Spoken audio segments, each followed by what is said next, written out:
Good evening, everyone. Hey, welcome to Live Lessons. Hey, I'm Steve Krenz. We are coming at you live from Nashville, Tennessee on a kind of a wet and soggy Tuesday night. I hope you guys are doing all right. One of the songs that we've been working on for our Guitar Gathering Academy that we're doing this session is, I'm putting together the last song that I'm working on, and I just finished it today, and it is the most wonderful time of the year. So, I just finished it today, literally just a couple hours ago. So let me try and play it for you, and y'all just be forgiving here as I write things out, and then I try and play them once I get them written out. So here's a little bit of the most wonderful time of the year.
What I want to talk about tonight is how to create an interesting guitar part. You know, I saw somebody talking, a singer-songwriter gal, the other day, and she was saying, here's the difference between people listening to you and people ignoring you when you play. If you play, let's say we have a progression, maybe a 1 chord in C to a 6 minor in C, an A minor, then maybe a D minor, then maybe a G, and let's say we have that.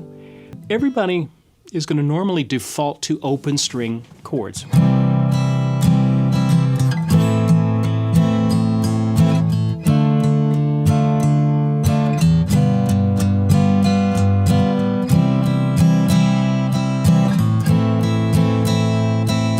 Okay, and that's fine and all, but that doesn't create anything that's interesting. So what you want to try and do is force yourself to create something interesting. You want to force yourself beyond the chord that's written. We want to create something interesting to listen to. One of the easiest things that we can do is just do something different with the bass line. So if I had maybe I could just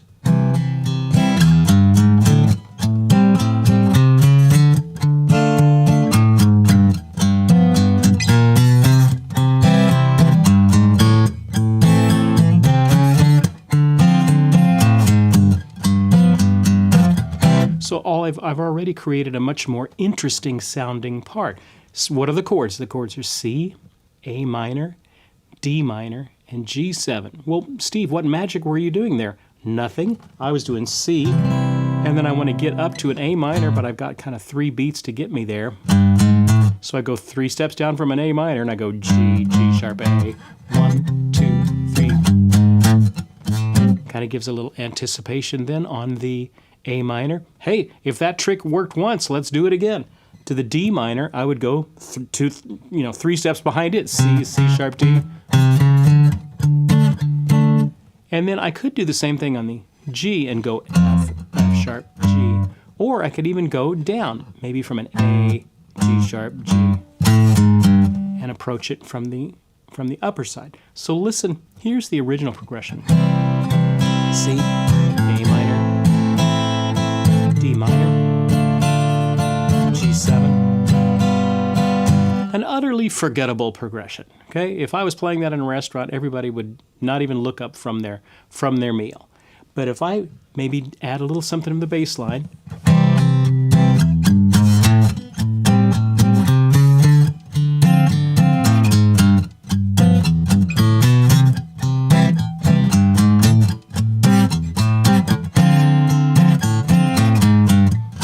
suddenly I've got something much more interesting and engaging to listen to. Adding a bass line. I don't have to do that. I could just add, something else, but I just created some point of interest. What if I did just a half step below or above each of those chords? What does that sound like there?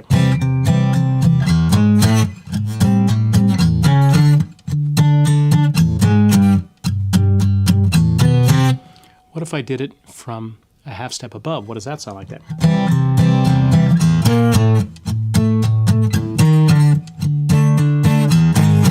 It's just a little way to create something interesting other than the default. If you find yourself going to the default open chords, force yourself to doing something creative. First trick you can do is add a bass line. What else can we do? I can change the voicing of the chords.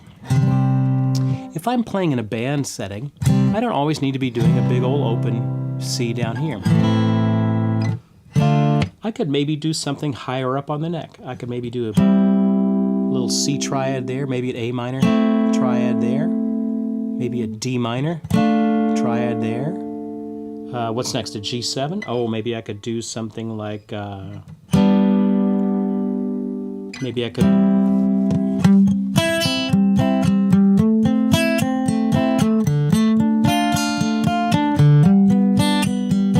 That sounds a little bit boring. Let's see if we can find something else.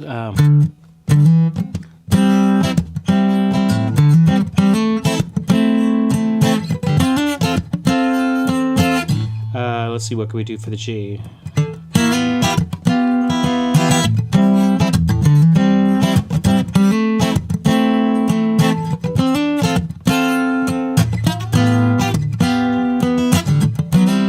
just doing little triads, little inversions of changing the voicings of the chord. What if I did something higher? I did a little C triad here, A minor, maybe a D minor 7th. Maybe a G7. Maybe the band's cooking. 1, 2.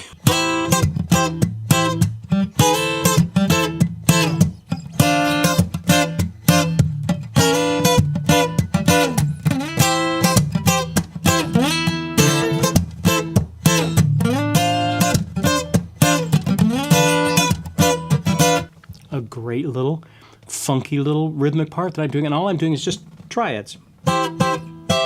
If I wanted to do something higher.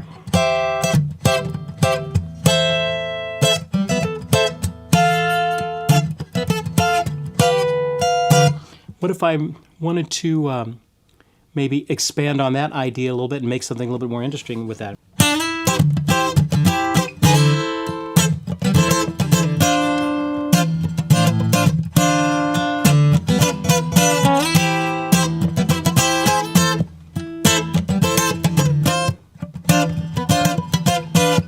A creative little part, and all I'm doing is playing with inversions, doing triads up and down. What's another thing I can do? Well, I can break the chord apart. Let me maybe switch guitars here. I already put the progression in my little looper here, kind of a C, A minor, D minor, and G. Another thing that I can do is I can break the chord apart. I don't play a C, C all the time. I can break the chord apart and just do a little note out of that C.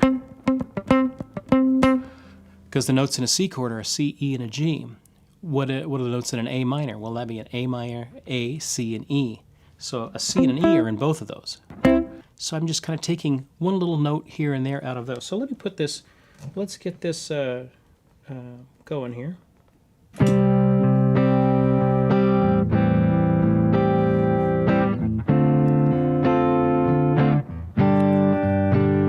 C.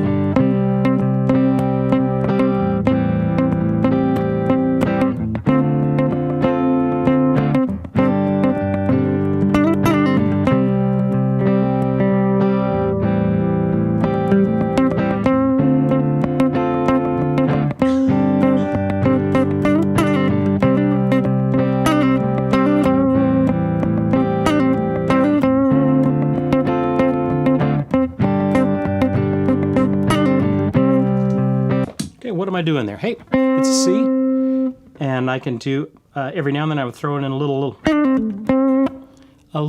maybe a E flat to a D, going to a C, just some little idea. What if I did something on the G up to the A? Get my guitar tuned up here. Okay, so now let me start on something on the G.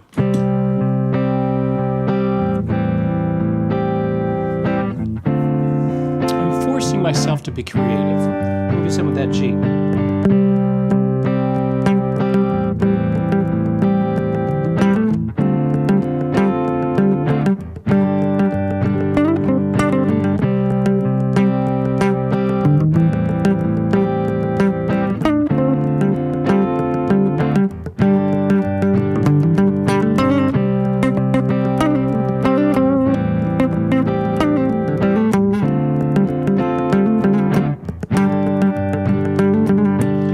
Around on a G. What if I did little slidey things? See how that sounds.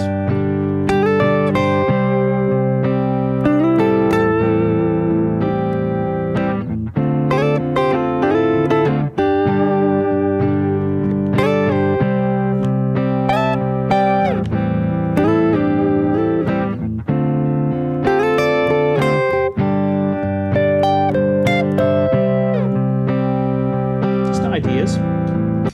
I can do thirds and sixths, maybe make up a little interesting guitar part. Forcing myself to be creative. I can do a little melodic line.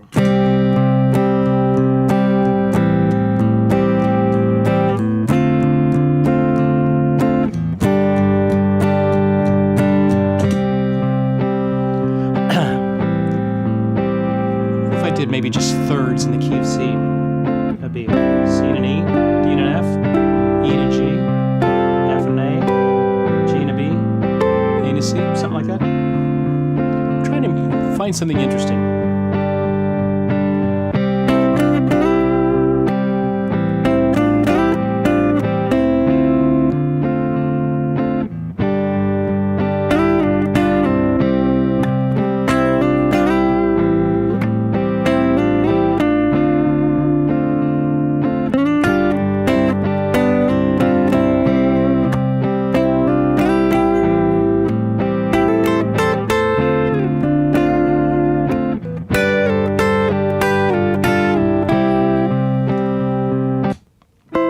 What if I did sixth?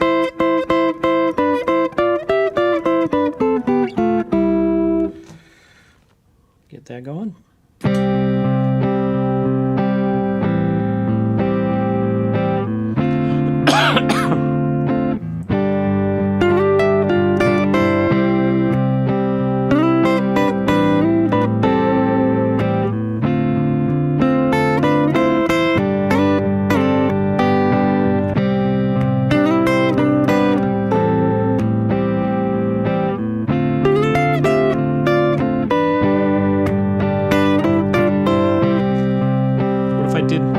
Tenths.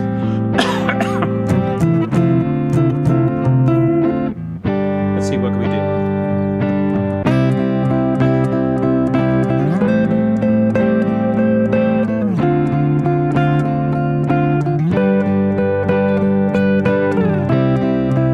Just pure tenths.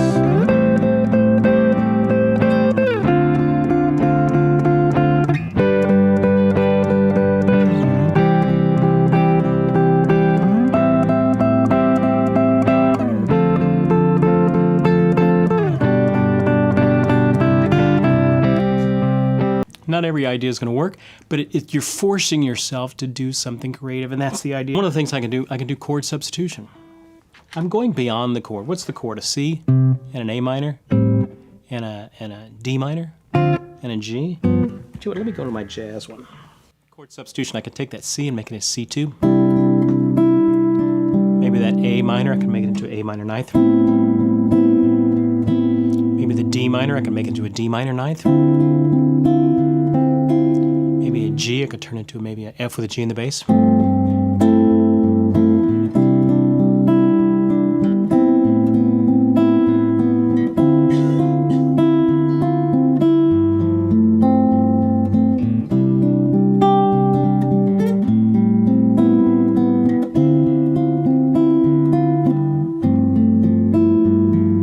All I did was throw some different chord substitutions in there. I could do for the G, or for the C, let's say I'm doing in a jazz setting, instead of playing a C, I could play maybe a C major 7th.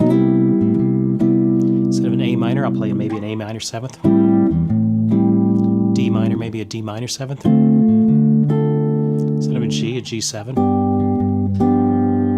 What if I went to the next level on that? What if instead of the C major 7th, I did a C major 9th? Maybe a D minor 9th. Sorry, A minor 9th. A minor 9th. D minor 9th. G 9th.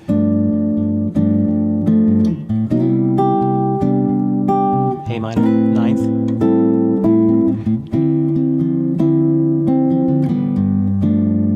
G 9th. Maybe a flat 9. Someone had suggested flat 9.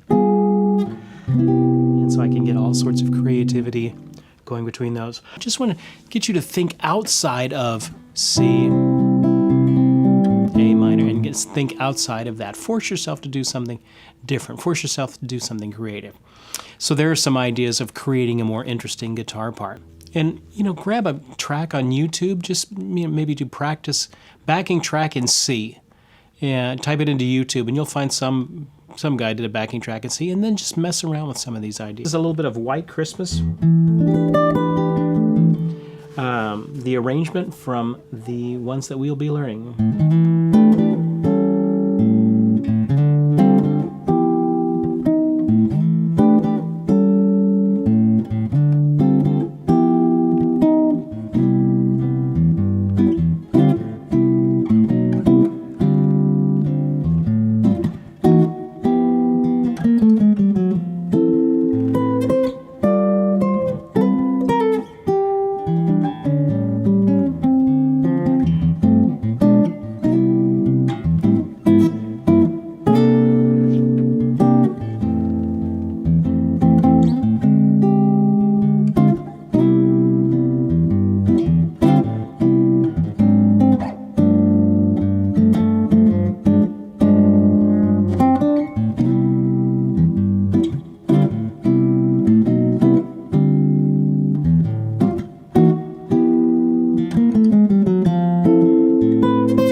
the things I also wanted to mention to you is when you're comping, this is something we've been talking about in our Guitar Gathering Academy, is there's different ways of comping. I can play the entire chord, or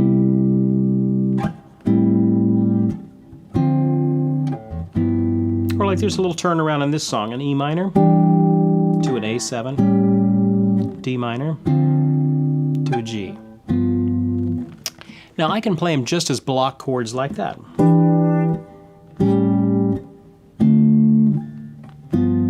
Or I can offset them. Maybe I can play the bass note first and then the chord. Let's see.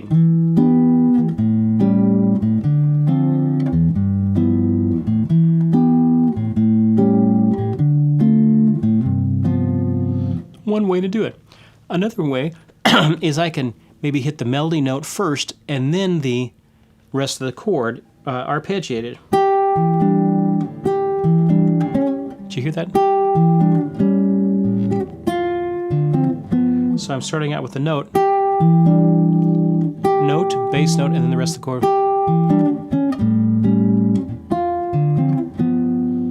Another option.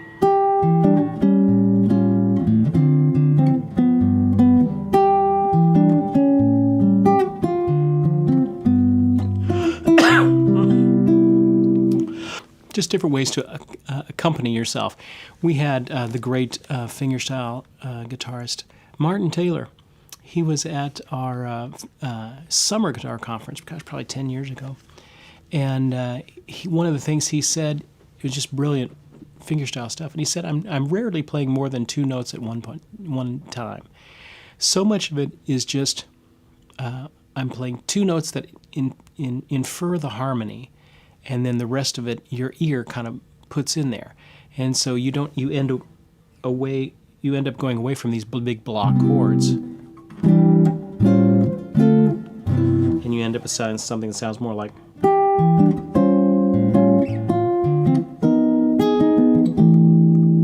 something like that. It's a very interesting concept, and so you can practice that as you're comping. I wanted to also mention our good friend Richard Smith. He was at our fingerstyle retreat, gosh, probably 5 years ago or so. And Richard, just a brilliant fingerstyle guitarist, a child prodigy, and was kind of brought to international fame through Chet Atkins when he was just like 9 years old, this British 9-year-old child prodigy. And Chet Atkins kind of brought him to the forefront. And now he's grown up and he's playing brilliant, and I've just have rarely heard such brilliant playing as we did when Richard Smith was with us.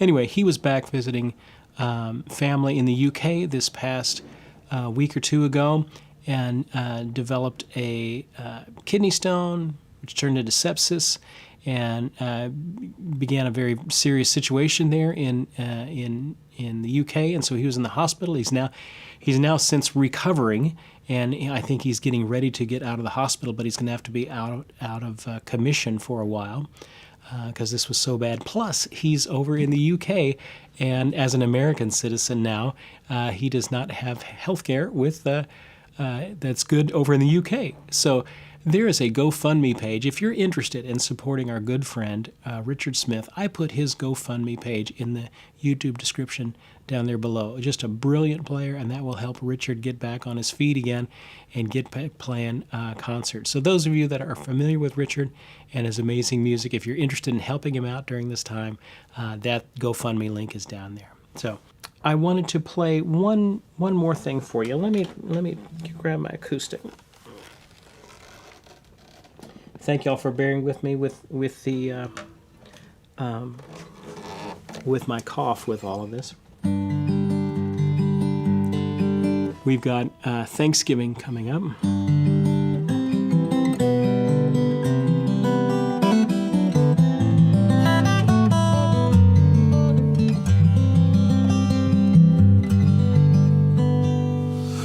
You know, there's not many Thanksgiving songs, but there's a common hymn called We Gather Together. I did a song lesson on this way back when. The link is in the YouTube description down below if you're interested in getting the song lesson for that. And so this is a little arrangement of We Gather Together, kind of the Thanksgiving hymn.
Have a great Thanksgiving. There is much, much to be thankful for. We will see you guys next time.